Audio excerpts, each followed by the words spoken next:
It's been a devastating and gloomy couple of weeks ever since Hamas infiltrated Israel and began its genocide. Women have been kidnapped, raped, and slaughtered, and there's even been some reports that 40 babies were recently found dead, some decapitated.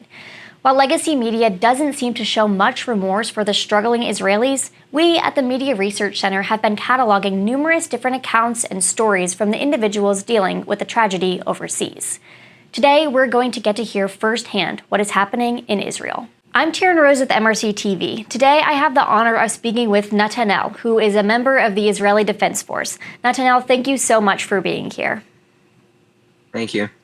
Natanel, I want to start first by asking about your story. Where were you and what were you doing when you realized that Israel was under attack? I was at the Nova Festival. It's an electronic festival. It was near the border with Gaza, between two kibbutzim, which is small cities, that also got attacked by those terrorists. It started at 6:30 a.m., I think. We started hearing bombs and missiles launching at us. We acted normal because we thought it's like a normal thing. They used to get those missiles over there at least once a day. And so we just stood up, we waited for it to stop, and then we saw those parachutes in the sky. Yeah, the terrorists came also with parachutes, and then we realized we were in a different scenario, which they like invaded Israel. The cops over there started yelling at us, "Don't leave! Just leave everything here and take with you only what you have on you, and just run." We've been able to find our car very quickly, so we got up in the car and we drove as fast as we can. On our way, we saw a few terrorists knocked on the floor by a few cops, but I think those cops didn't survive after, because they came hundreds of terrorists across the border. They breached the border and just started shooting at people, RPGs, grenades. They used everything they had. Wow, that sounds very scary. We're definitely thinking of you guys, and I appreciate your testimony there. So, if you don't mind sharing, what are some of the things that you've seen or heard about, after that first event where you saw the terrorists coming in on parachutes? What are some of the things you've heard about being part of the IDF at this moment in history? The first 2 days, I didn't have my phone, so I didn't really know. I knew that they're gonna call me, but I didn't have my phone. I took 2 days off. I bought a new phone. I talked to my commander, and then I came here.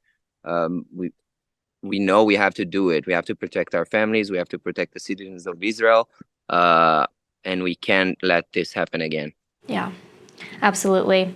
So as Israel responds to the aggression by Hamas, the media has already started showing some of the destruction that's occurring in Palestine, and it's trying to give some sort of moral equivalency to this situation, but it's not a moral equivalent. No. There's no. You cannot do this because, I cannot tell you. They butchered babies. They beheaded babies. I heard an awful story today, which I don't know if I need to share this. They cut off a pregnant woman belly. They took her baby out and they killed him. Oh my goodness. Yeah. Wow. And yeah, they're animals. Yeah. They're not human beings. And they also use Palestinians as human shields. So what we can do about it, I don't know.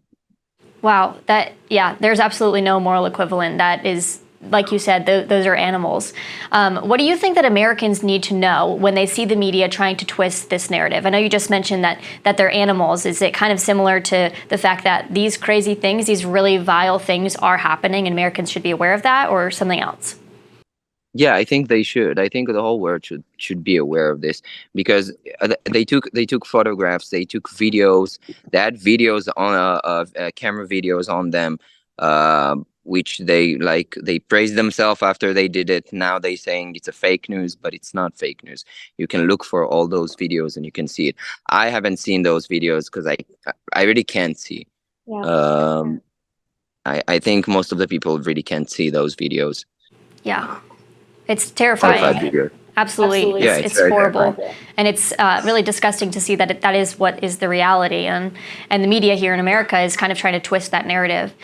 Similarly, I'm Yeah, and also unsure. they have 200 people over there. Yeah, we Yeah. have 200 people, at least I think 200 people that kidnapped over there. We don't really know what's going on with them. I really don't believe they kept everyone alive. They kept only whoever they want alive, and now they're trying to. I don't think what really they're trying to do. But It's, yeah. yeah, absolutely heartbreaking. I'm unsure if you saw the image, but a Black Lives Matter chapter here in the States put out a graphic standing in solidarity with Palestine. It was the image that you had mentioned where the terrorists came in on parachutes. So similarly, there have been numerous groups that have rallied in support of what Hamas has done and what it's continuing to do. What do you have to say to the people who are siding with this terrorist organization? I think those people, whatever I'll say or whatever they'll see, they're still gonna stand with this, because I don't think you have to see more than those videos to understand who we're dealing with. I don't know. Today I read some things like people that saying it's fake news, or show me some videos that really prove that this is what happened. And I can't believe I was there. I saw the beginning. I think the people that saw it happening didn't really survive to tell. You have only those videos, or few people that really survived and have the stories to tell you. Yeah. Wow. It really is insane. You're the firsthand witness, and people should be believing what you're saying and what is becoming, coming into the news. And this really shouldn't be a controversial issue whatsoever. Nobody should be in support of the mass genocide of innocent people. But Netanel, I want to thank you for sharing your story and your experience. We are praying for you and the rest of the nation of Israel. Thank you. Thank you for your support. Thanks. I want to encourage all of you viewers to keep Netanel in your thoughts and prayers. Also, if you feel inclined, consider donating to one or more of these organizations to help both soldiers like Netanel, our American brothers and sisters, and innocent life.